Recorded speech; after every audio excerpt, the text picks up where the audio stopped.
au niveau mondial, la planète Terre est en train de vivre quelque chose de très important et je vais vous l'expliquer sous deux formes, au niveau ce qu'on appelle le macrocosme, c'est-à-dire le grand univers, et le microcosme, le petit univers.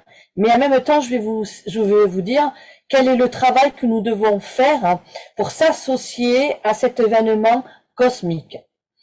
Alors, au départ, je voudrais qu'on parle, je me suis fait un petit topo, je voudrais qu'on parle justement du plexus cosmique. Le plexus, pour les personnes qui ne connaissent pas, le plexus, c'est une forme qui est toujours comme un triangle. Donc, c'est une géométrie. J'ai préparé des petits dessins, hein. Voilà. C'est une géométrie triangulaire, voilà, qui va faire appel à trois éléments qui, lorsque ces éléments se rencontrent, enfin se mettent en accord, vont arriver à un point central qui s'appellera la quintessence. C'est ça un plexus. Un plexus, c'est pas un vortex. Un vortex, ce sont les chakras. C'est de l'onde de spirale. Tandis qu'ici, non, ce n'est pas un vortex. C'est l'union de trois forces, trois faisceaux lumineux qui vont se rejoindre à un point central qu'on appellera la quintessence. C'est ça un plexus. Alors, au niveau cosmique, un plexus vient de se mettre en place, mais il faut savoir que quand même, toutes les traditions sacrées, depuis l'origine, savent que pour matérialiser la vie, il faut qu'il y ait trois éléments, trois facteurs. Ça, ce sont des réalités. C'est pour ça que dans les traditions, quelles qu'elles soient, religieuses ou non religieuses, il y a toujours des trinités. Brahma, Vishnu, Shiva, Isis, Osiris, Horus. Donc, nous avons toujours ces trois trinités qui vont être les symboles de la fusion de la vie et de la matière. Donc, qu'est-ce qui est en train d'arriver dans notre cosmos? Ce qu'on a appelé le plexus cosmique. Il y a une trinité de trois espaces-temps qui sont la vitesse lumière, la vitesse scalaire et la vitesse tachyonique qui viennent de se mettre en place. Et les trois aspects espace-temps sont en train d'envoyer chacun le faisceau lumineux pour arriver à quelque chose d'extraordinaire. Parce que déjà, la lumière, on la connaît, la vitesse scalaire, on la connaît. On peut calculer la vitesse scalaire en dépendant de la référence vitesse-lumière, c'est-à-dire que la vitesse lumière, c'est 300 000 km/s. La vitesse scalaire, c'est 3 fois la vitesse lumière, c'est-à-dire 900 000 km/s. Et la vitesse tachyonique, c'est 27 fois la vitesse lumière. Donc ces trois espaces-temps viennent de se positionner sous forme de ce qu'on appelait le plexus cosmique pour arriver, chaque faisceau lumineux, à centraliser un seul et unique espace-temps. Ça va s'appeler l'énergie du vide. Ça va s'appeler l'espace dans lequel nous pourrons avoir tous les mécanismes, tout ce qui est les moteurs, tout ce qui est les systèmes techniques par cette énergie. Nous sommes à l'aube d'un grand événement mondial, cosmique et planétaire. Parce que cette énergie du vide, elle y est déjà. C'est pas d'aujourd'hui. Même Monsieur Tesla en a parlé depuis très longtemps. Sauf que aujourd'hui, il y a une matérialisation par la présence de ce plexus cosmique qui va vraiment impulser l'humanité à cette réalité. Mais au préalable, qu'est-ce que va donner pour que cet espace-temps prenne vie? Il y a quelque chose qui va être en amont, qui s'est présenté, et cette chose qui est le bébé né de ce cosmos cosmique, on l'a appelé la flamme akashique. Cette flamme akashique, c'est une force qui se trouve à l'intérieur qui rayonnent par l'intérieur. Donc là, je vous les refais. Je ne sais pas si vous voyez bien le jaune. Donc plexus cosmique. Et tout ce qui est en jaune, c'est la flamme akashique. Cette flamme akashique, c'est celle qui nourrit les enfants cristal qui sont actuellement en incarnation sur Terre. Pourquoi c'est cette flamme qui nourrit les enfants cristal? Tout simplement parce que ces enfants, au niveau de l'âme, ont une mission très particulière.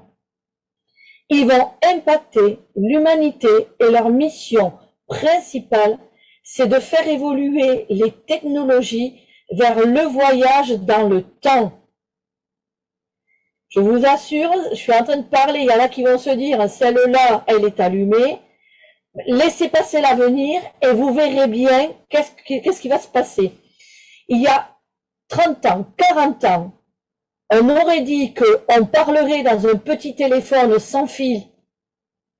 On vous aurait dit, oh, allez, tu finis au bûcher, sorcellerie.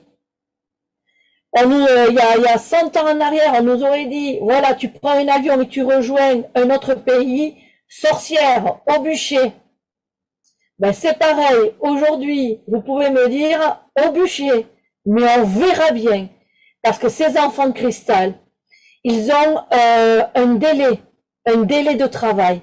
Ce délai de travail, pour réaliser, quand ils sont en âge de travailler, c'est tous les 3 ans. Vous entendez le mot? C'est tous les 3 ans que ces enfants de cristal mettront en place des technologies, super technologies, pour faire évoluer l'humanité. Pour un petit rapprochement, les enfants indigos, dans les années 80, 70, 80, eux, ils matérialisaient et on avait une avancée de communication parce que eux, c'était la communication qu'ils devaient développer. C'était tous les 10 ans. Regardez l'histoire de l'humanité. Tous les 10 ans, l'humanité fait un bond extraordinaire, question de communication. Alors, communication téléphonique, communication céleste, astrale, parce que les enfants indigos sont aussi des spirituels. Ce sont des gens dits scientifiques et spirituels. Et les enfants cristal, il y aura aussi cette deux notions. Nous aurons nos enfants cristal spirituels. Eux vont devoir travailler sur la télétransportation, la bilocalisation, c'est-à-dire l'éveil, les potentiels des dons. Et les enfants cristal dits scientifiques matérialiseront des objets. Alors, vous me dites, on part déjà sur la Lune, on part déjà dans les autres contextes. Et j'ai appris aujourd'hui qu'effectivement, il y a même une fusée qui a été faite avec une imprimante 3D. D'accord? Il y a eu un petit défaut de la cuirasse, mais on y est. Et apparemment même, ça va être de moins en moins cher. Pourquoi? Parce que cette imprimante 3D permet que les coûts sont les 100 fois moins chers. Ça veut dire qu'ils sont déjà en train de préparer les vaisseaux qui partiront dans d'autres systèmes planétaires à grande échelle. Dans ces enfants cristal-là, eux, ils vont mettre en place les moyens pour arriver à faire tout ça. C'est leur mission d'âme. Et ils vont s'y atteler. Ils sont pressés. Ils ne supportent pas la lenteur. Et donc, ces enfants, ils trépignent déjà en étant petits. C'est déjà des petits vieux. Alors, imaginez quand ils vont être vraiment à leur âge adéquat, ça va être extraordinaire. Et eux, c'est tous les 3 ans qu'ils doivent donner, entre guillemets, un compte rendu au ciel. Tous les 3 ans, il faudra qu'il y ait quelque chose qui sorte de l'ordinaire. Et ils vont le faire. Qui c'est qui va les aider? La flamme akashique, parce qu'elle est nourrie du principe. Nous, on va dire les communs, nous ne sommes pas nourris par cette flamme. Parce que elle est dédiée pour l'instant et les maîtres ascensionnés la dirigent direct sur ces enfants. Ils doivent avoir le plein potentiel. Mais moi, je vais vous dire ce qui va se passer. Depuis que le plexus cosmique s'est mis en place, nous avons autorisation de recevoir cette flamme akashique. Mais nous avons des conditions à requérir. Tandis que les enfants en cristal, c'est un droit acquis. C'est toute la différence. Bon, Cette flamme akashique, elle porte l'énergie de l'amour inconditionnel. C'est-à-dire que dedans, il y a vraiment l'amour de Dieu sous aucun prérequis. C'est du direct. Alors, ce que je voulais vous dire, c'est que cet amour inconditionnel ce ne sera pas pour faire une purification. Cette flamme akashique ne va pas purifier. Cette flamme akashique, elle vient pour nous révéler le pardon divin. Je vais répéter la phrase. La flamme akashique, elle nous amène l'amour inconditionnel. Et on peut se dire que pour vivre cet amour inconditionnel, il faut que nous ayons lavé tout notre linge, que nous ayons lavé tout notre système karmique, pour qu'il n'y ait plus aucune condition à cet amour. Parce que nous sommes attachés à nos épreuves karmiques. Donc, on se dit, bon, mais cette flamme, elle va nous laver, comme ça on sera pur, et on pourra recevoir l'amour divin.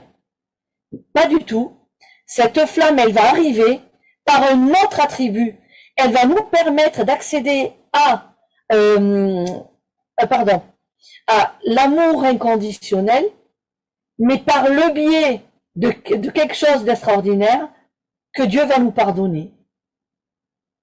En fait, si vous imaginez, là je vois très bien en Égypte, l'œil de Dieu qui regarde ses enfants. Et à travers ça, ce qu'on va faire, c'est que on va se présenter devant l'aspect divin et en ayant toutes nos fautes acquises, peu importe, je parle pas en termes religion, même si ça ressemble, je parle en spiritualité, en termes karmiques, même si ça va représenter quelque chose on va avoir dans les mains, comme la pesée de l'âme, on a des choses répréhensibles. Ben, dites-vous bien que grâce à ce plexus cosmique, nous aurons les mêmes propres. Nous allons aller devant l'aspect divin pour qu'il nous accorde le pardon avec des bagages conscientisés. Nous allons comprendre notre vie. Nous allons adhérer à notre vie. Et nous allons accepter notre vie. Et ça va tellement changer l'humanité. Donc, cette flamme akashique, elle amène la reliance parfaite de l'homme à Dieu, de l'homme à la hiérarchie. Mais ça, c'était le plexus cosmique. Je fais un petit résumé. Le plexus cosmique, 3 espaces-temps qui ont fait naître la flamme akashique afin qu'elle aide l'humanité dans son évolution, pour les enfants cristal et pour ceux qui sauront se brancher et activer et se mettre au diapason du plexus cosmique, arriver à la révélation de soi.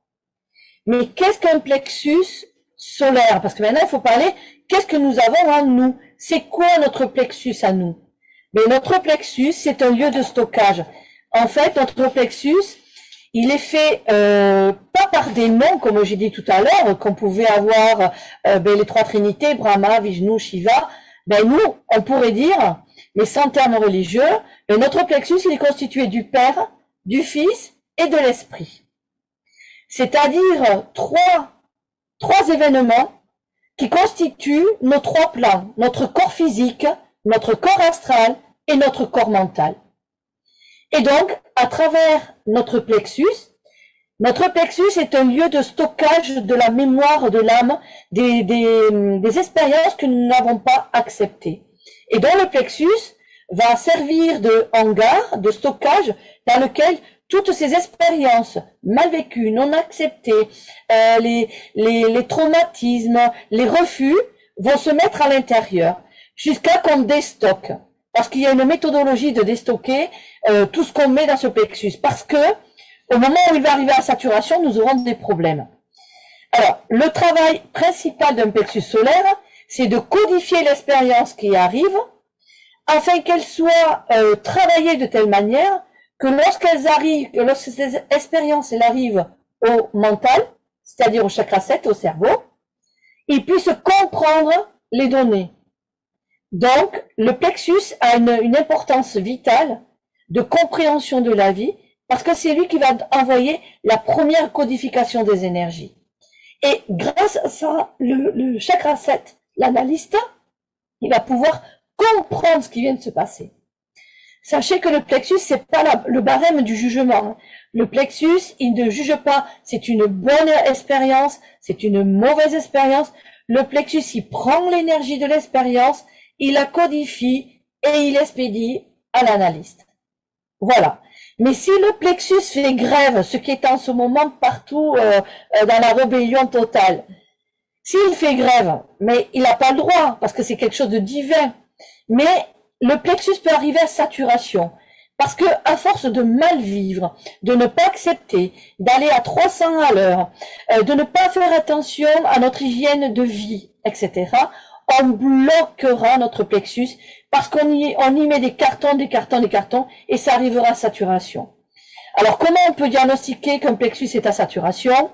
Ben, le burn-out, ça peut être synonyme, ça peut être lié à ça, mais c'est pas une obligation, mais ça peut être un des symptômes. La dépression, fatigue mentale, la perte de mémoire, les émotions exacerbées, les personnes qui n'arrêtent pas de pleurer pour rien, hein, voilà, la dévalorisation de soi, les pensées négatives non-stop, ça peut dire que le plexus est saturé. Alors évidemment, qu'est-ce qu'il va falloir faire? Ben, le nettoyer, le purifier. Alors comment? Ben déjà, il faut accéder à de la connaissance, c'est-à-dire il faut savoir comment on nettoie un plexus. C'est pas fait n'importe quoi avec de la savonnette et c'est réglé. N'oubliez pas, ce sont des énergies très puissantes qu'on a fossilisées à l'intérieur de soi. D'accord? Ah oui, c'est un symptôme.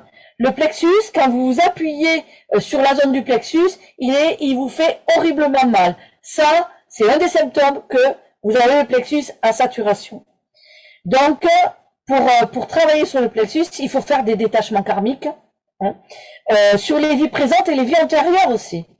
Il faut le nettoyer d'une certaine manière au niveau énergétique, donc des exercices à prévoir, et percevoir la vie d'une nouvelle manière pour ne pas restocker de nouvelles données alors qu'on est en train de vider.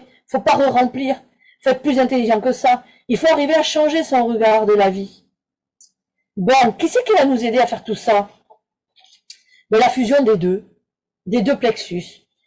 Et alors, on en arrive que nous allons devoir faire ce qu'on a appelé un travail spirituel. L'être qui est le microcosme doit aligner son plexus solaire pour créer la fusion avec le plexus cosmique. Alors, l'être humain, on va le mettre en valeur d'une énergie, l'amour compassionnel. D'accord? Le divin, on le met en valeur d'amour inconditionnel.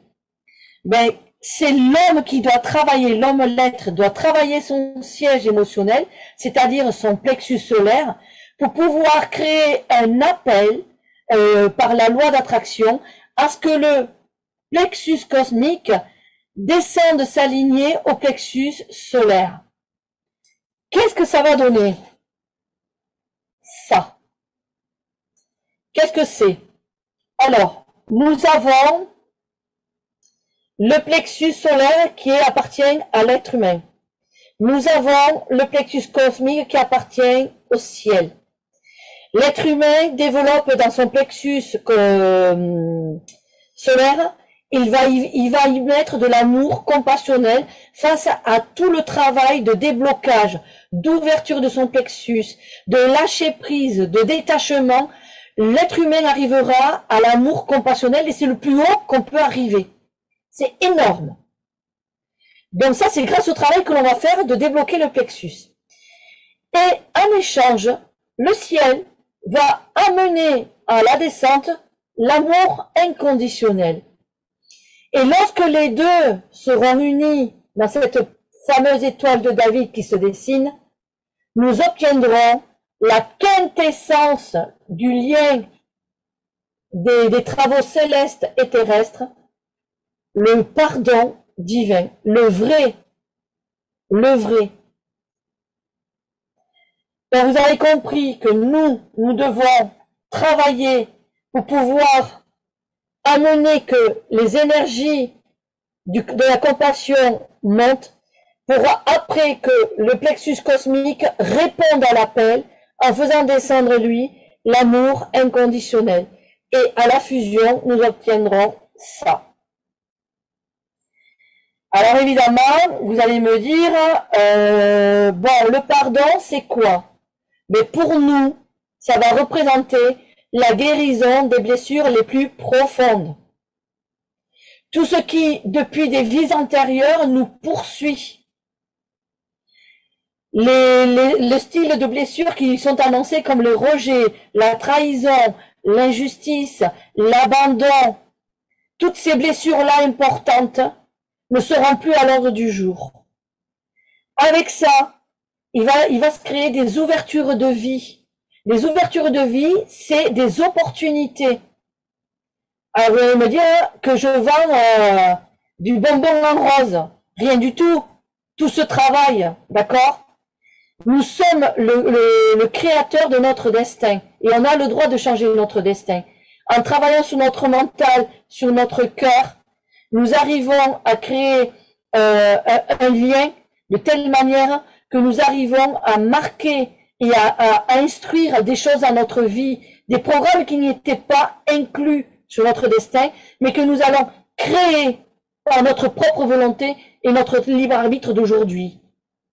Donc, les ouvertures de vie à tous les niveaux, mais aussi l'appel à des bénédictions. Qui n'a pas envie de cadeaux non-stop? Qui n'a pas envie de ces effluves divines où tout est excellent? Les dons, l'éveil des dons, mais aussi la matérialité, parce qu'on vit dans un monde concret, réel.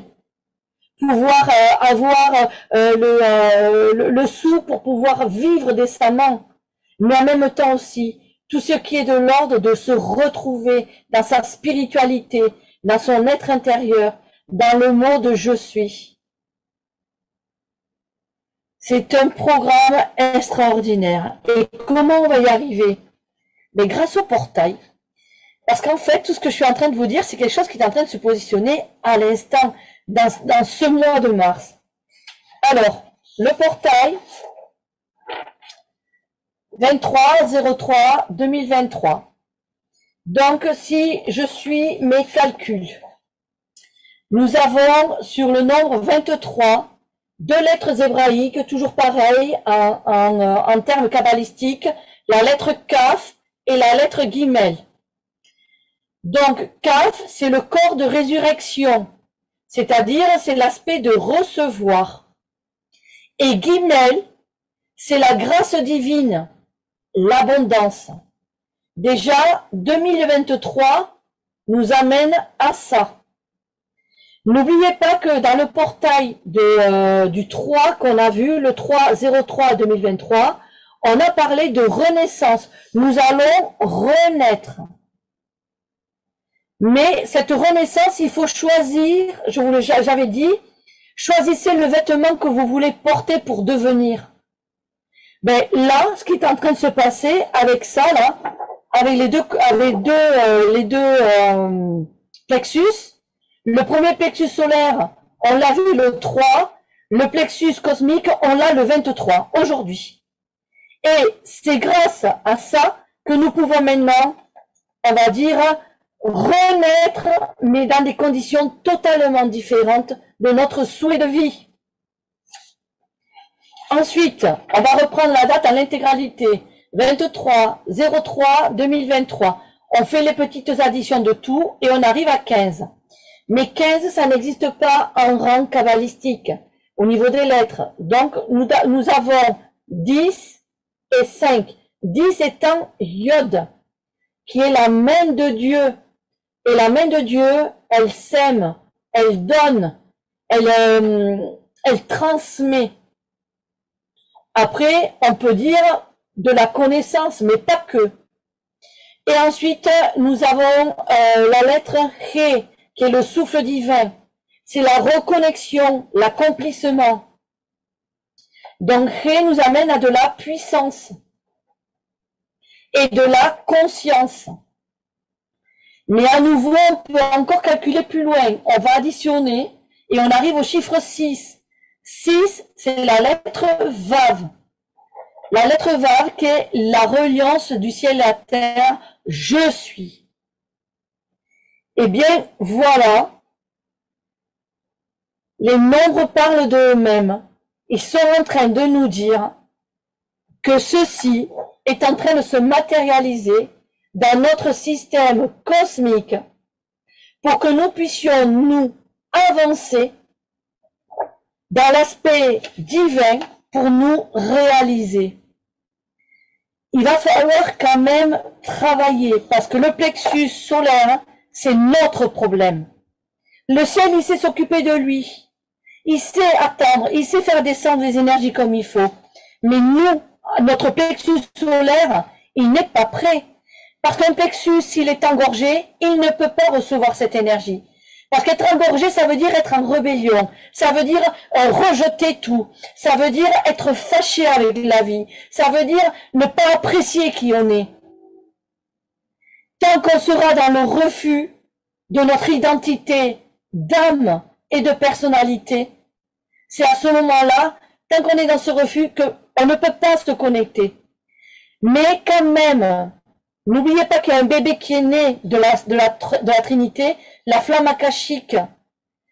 Nous allons commencer par percevoir cette flamme akashique par un travail. Quand on va débloquer, on va travailler sur la flamme akashique, on va débloquer ce plexus. Et on va travailler de telle manière qu'elle va commencer à nous nourrir, ça va changer la vie. Mais avec ça, au fur et à mesure qu'on va déblayer le terrain, on va aussi s'harmoniser, on va être en accord avec ce qu'on vit. Et ça va créer toute une, on va dire, une onde de choc favorable. Une positive attitude, mais une réalité d'attitude. Une réalité concrète de bienfaits. Et je dis pas qu'on ne sera jamais malade, c'est pas ça que je dis, attention, on n'est pas, hein.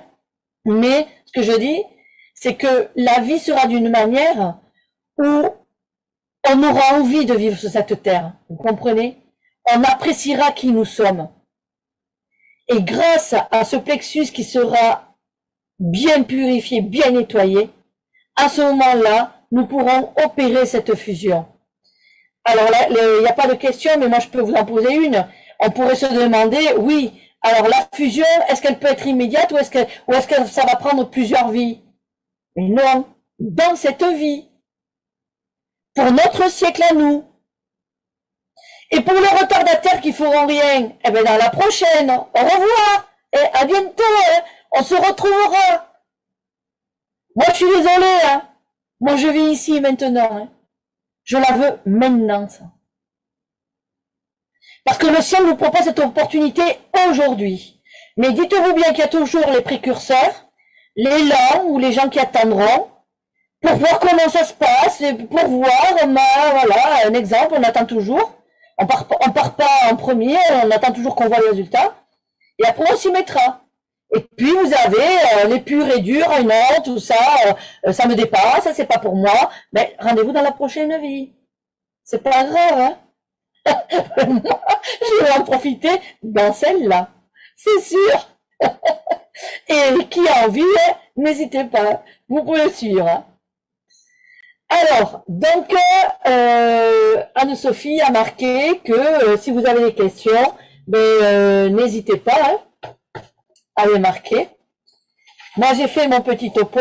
J'espère que c'était clair hein, sur qu'est-ce qui est en train d'arriver.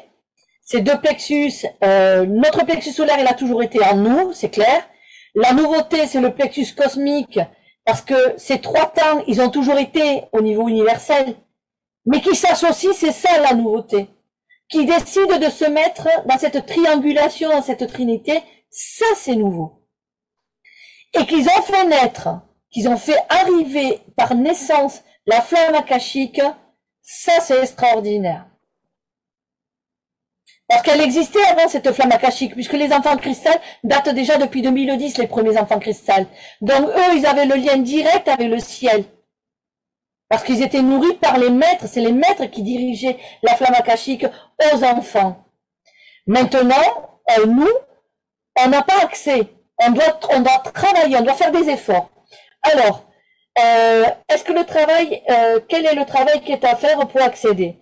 Bon, moi, je vais mettre en place un groupe Facebook privé qui sera fermé, dans lequel je vais vous faire faire justement, on va plancher sur le plexus solaire avec des techniques diverses, parce qu'en fait, nous avons besoin de ces techniques diverses, parce que nous avons codifié de manière diverse notre rébellion. Vous avez des gens qui n'acceptent pas le deuil. Ça, c'est un thème de travail. Vous avez des gens qui sont dans les blessures, dans le rejet, qui ont vécu une situation conflictuelle terrible. Vous avez des personnes qui, éducativement, ont été limitées et qui n'arrivent pas à s'en sortir, qui sont devenus des esclaves, etc. Donc tout ça, ce sont des thèmes qu'on va travailler avec ce groupe Facebook. Donc là, vous avez le lien qui se met, parce que le groupe sera fermé, parce que ces exercices, ça appartient aux gens qui veulent vraiment bosser. Ce sont des gens qui veulent travailler à sortir de l'engrenage et à pouvoir vraiment vivre autrement. Donc voilà. Alors, quelle est la différence des annales akashiques et la flamme akashique? Les annales akashiques, c'est une dimension qui, à l'intérieur, a des sous-dimensions diverses. Et les annales akashiques sont considérées comme la bibliothèque céleste. C'est une des plus grandes dimensions connues par l'être humain, et c'est connu grâce à des traditions sacrées qui ont dit que lorsqu'on faisait un voyage astral, on allait dans les annales akashiques où il y avait des informations de très haut niveau que l'âme prenait et qu'elle ramenait. De plus, nous sommes issus nous ne venons pas de la Terre à proprement dit planète. Dans le cursus spirituel, nous sommes une âme nous sommes incarnés sur la Terre. Ça veut dire qu'on vient d'ailleurs. Ailleurs se trouvent dans les annales akashiques qu'on appelle les couveuses. Donc la flamme akashique, c'est un rayon lumineux. C'est une puissance à elle toute seule, complète, qui se déplace et qui va apporter sa pleine puissance à qui sait la solliciter, à qui sait la recevoir et l'appeler. Donc voilà, annales akashique, c'est une grande dimension, une des plus grandes que l'on connaît dans notre répertoire humain de connaissances sacrées. La flamme akashique, c'est une force, une puissance à elle toute seule qui se déplace dans l'univers. Véro, je ne sais pas si tu m'entends. Si, je t'entends. Oui. Est-ce que ce portail qui démarre aujourd'hui, est-ce qu'il est limité dans le temps pour faire ce travail ou pas? Alors non, il est lancé à partir d'aujourd'hui. Il est actuellement, on va dire, à son plafond, à son top niveau énergétique. Mais petit à petit, ça va un petit peu redescendre les énergies. Okay. On va dire jusqu'à peu près, on peut dire que ce portail nous ouvre de très bons auspices encore pour 3 ans. À peu près. Après, autre chose se mettra en place. Mais nous avons cette opportunité. Ce qui est intéressant de prendre ça à l'instant T, c'est que ça va être très rapide comment les choses vont s'enlever de nous. Tous ces cartons, aujourd'hui, quand on prend un carton, on se dit, oh là là, c'est lourd, avec nos petits bras musclés, de paupillettes, on n'y arrive pas. Mais c'est comme si le fait de le faire maintenant, nous avons une double musculation qui va nous faire qu'on va prendre ces cartons avec facilité, tellement à l'instant où il surgit, que de le prendre plus tard, qui sera moins puissant au résultat et à ce qu'on a à faire.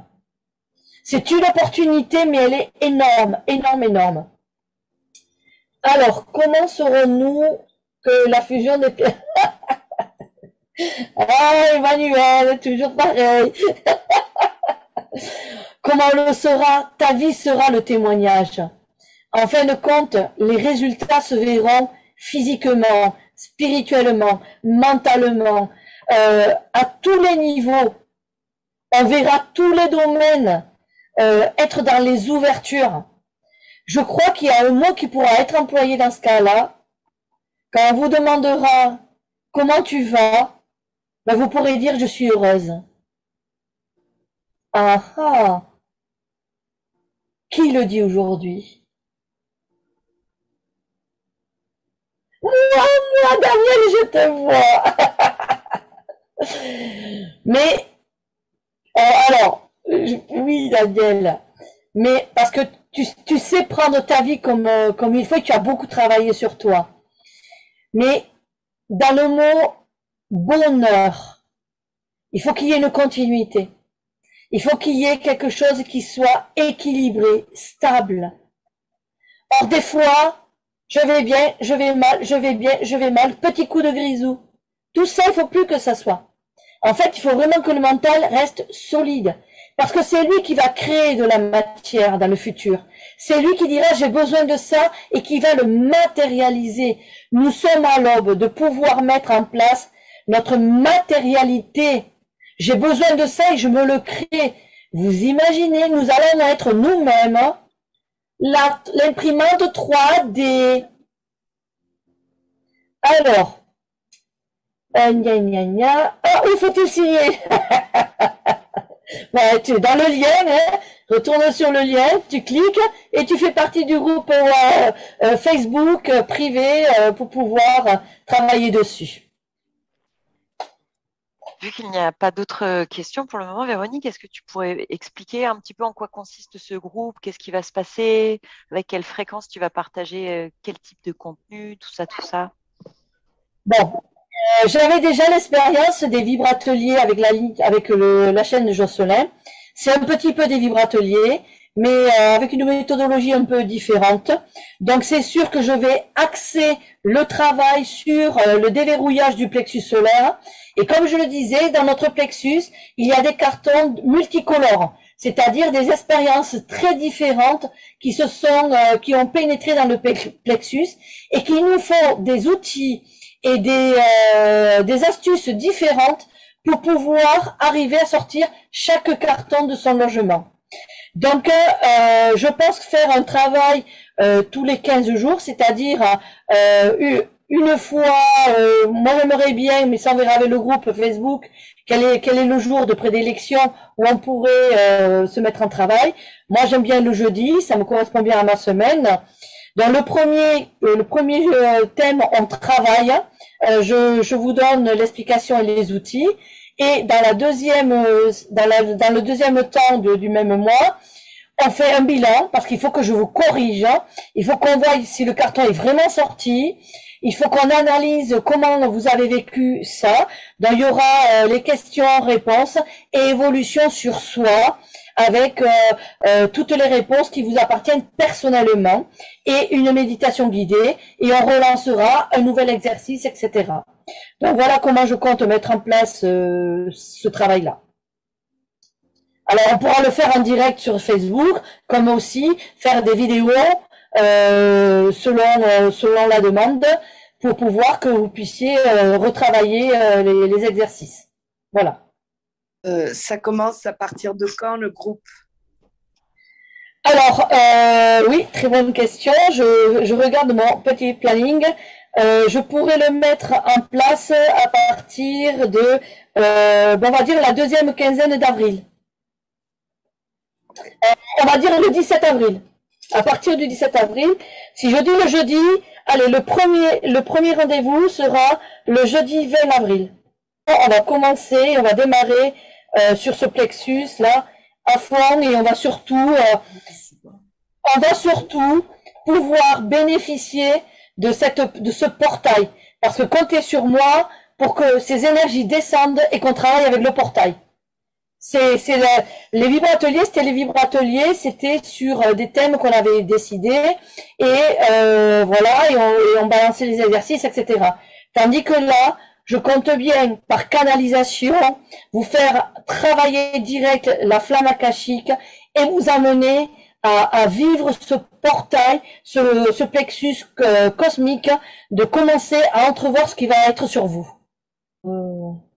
Ça va durer combien de temps? Bon. Tout dépendra de l'aspect du groupe et chacun viendra ou partira. Je veux dire, moi, je peux pas vous dire, on va le faire en un an. J'en sais rien. Ça dépendra de la qualité du groupe et du travail qui se met en place. Ce qui est sûr, c'est que je doute qu'on arrive à vider un plexus dans un temps record de 3 mois. Ça, c'est sûr que je n'y crois pas une seconde, parce qu'on a trop vécu, on a trop de choses compliquées dans notre tête, parce que ce mental aussi, hein, il va falloir s'en occuper. Hein. Comme je l'ai dit, hein, si on vide les cartons et qu'avec votre mental, vous en remettez derrière, bon, on travaille comme un déménageur, quand on fait, on remet, on enlève, on remet, on enlève, quoi. C'est pas le but. C'est on enlève et on remet pas. Donc on va aussi s'occuper du mental, hein, de pouvoir bien travailler la pensée positive, les concrétisations mentales. Donc il y a quand même du taf. Donc dire combien de temps, mon avis, j'en ai pas encore d'avis en fait. Et une autre question, est-ce que le fait d'être né le 23 mars peut faciliter le travail sur le plexus? Ça se serait bien. Ben, comme toute date anniversaire, c'est un événement très spécial que l'on reçoit dans cet événement où l'âme a décidé de s'incarner dans un jour spécial. Bon, je ne peux pas dire que ça va faciliter le travail. Si ça l'est, tant mieux pour vous, mais je ne garantis rien. Ça, je n'ai pas de réponse. Alors, faut-il prévoir du matériel? Ça, je le dirai au groupe qui se mettra en place. Ça va rester dans la logistique du groupe.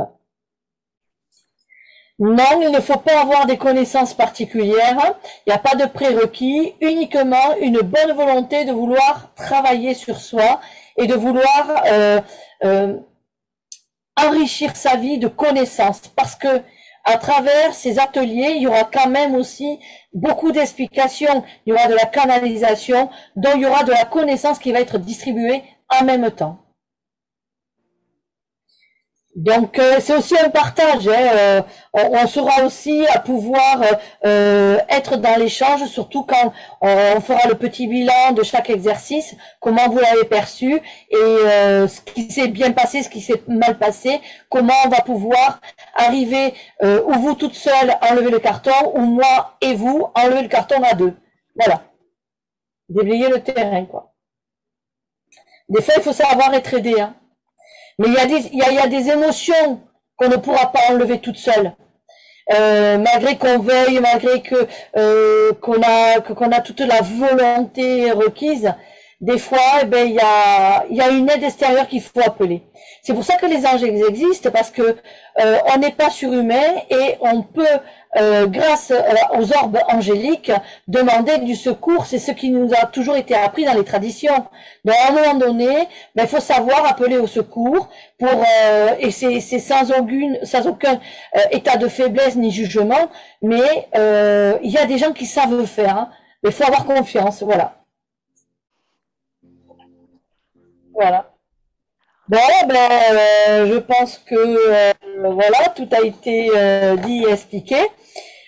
Par contre, ce que vous pouvez faire effectivement dans la solidarité, ben, c'est envoyer le lien à vos carnets d'adresse, à votre Facebook, pour que tout le monde soit au courant qu'il y a ces opportunités cosmiques et terrestres qui sont là et que s'ils veulent avancer très vite, c'est à leur